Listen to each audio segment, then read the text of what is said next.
Something's coming.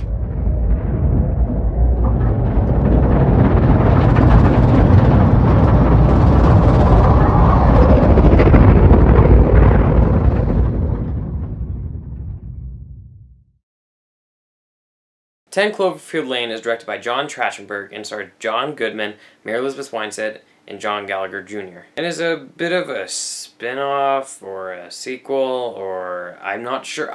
No one knows what this movie is. Just by the trailer, I think it was like that one trailer, it gave that Mary Elizabeth Winstead was in this bunker with John Goodman, and John Gallagher Jr. was also there, and that's about it. So walking into this movie, I was really excited because this is one of my most anticipated movies of the year. I try my best to get the good movies, and I'll be honest, this was one of the best movies I've seen in a while. Compared to many other overly hyped films, they usually completely flop.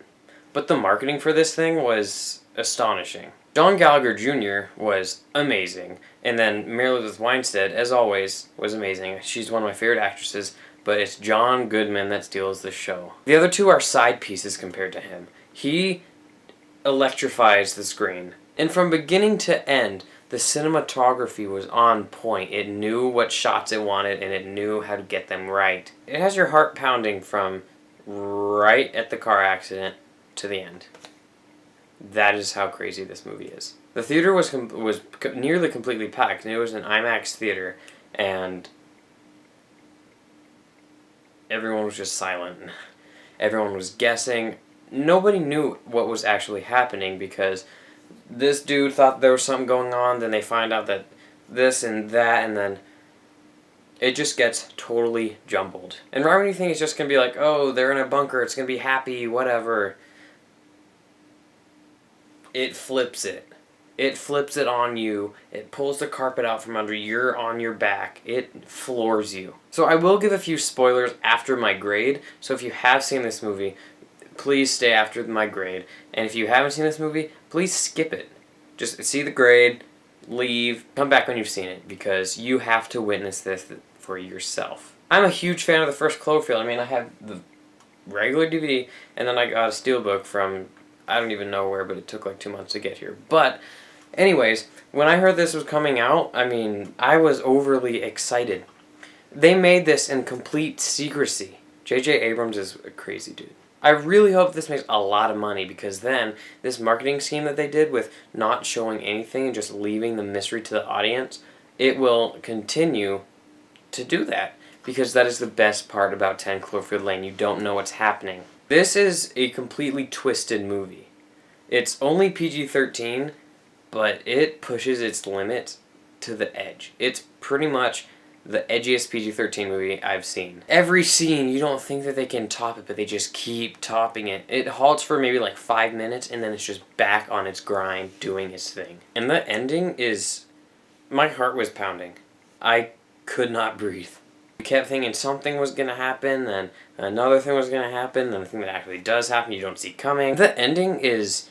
I don't even know how to describe it. I don't know if it's sad. I don't know if it's... There are so many thoughts going into my mind right now. I needed to get this review done so it doesn't kill me in my sleep. And it's really, really honestly hard to do a review on this, because if I say one thing, it will spoil the entire movie. That is how fragile 10 Cloverfield Lane is. So I hope that this is somewhat informative to people who haven't seen the movie. Go see it. This is one of the best films of the year, and you have to see it for yourself and then come back for the more extended after grade, whatever you want to call it. But with no doubt in my mind, I'm giving 10 Cloverfield Lane an A+.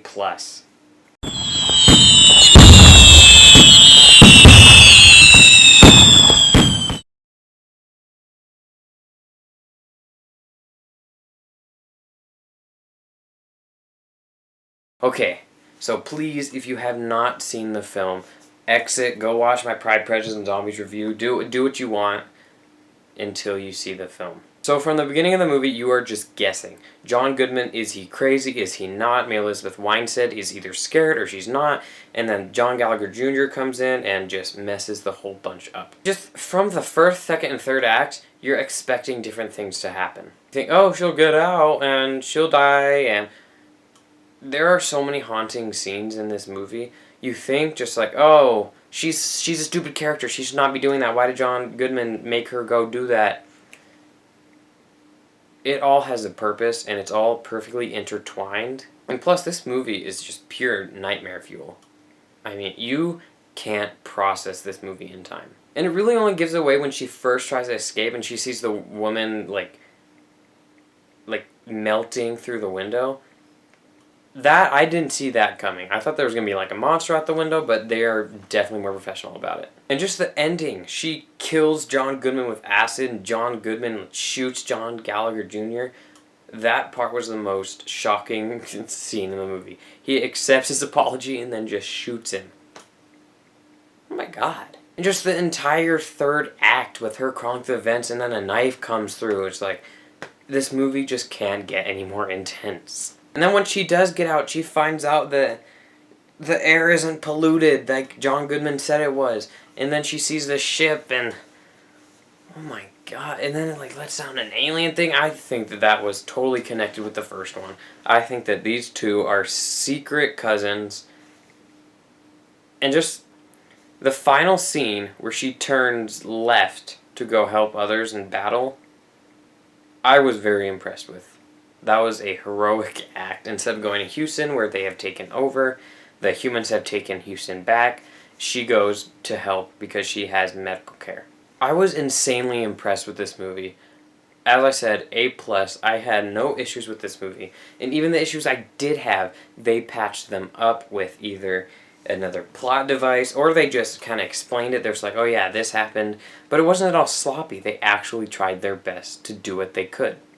And the director, this is a first time direction for him, so having this huge mind-bending and mind-boggling movie, insanely impressive. Props to you. And as I said, I'm going to give 10 Cloverfield Lane an A+, because of all the above, and you have to see this. And if you haven't seen the movie and you're watching the spoilers,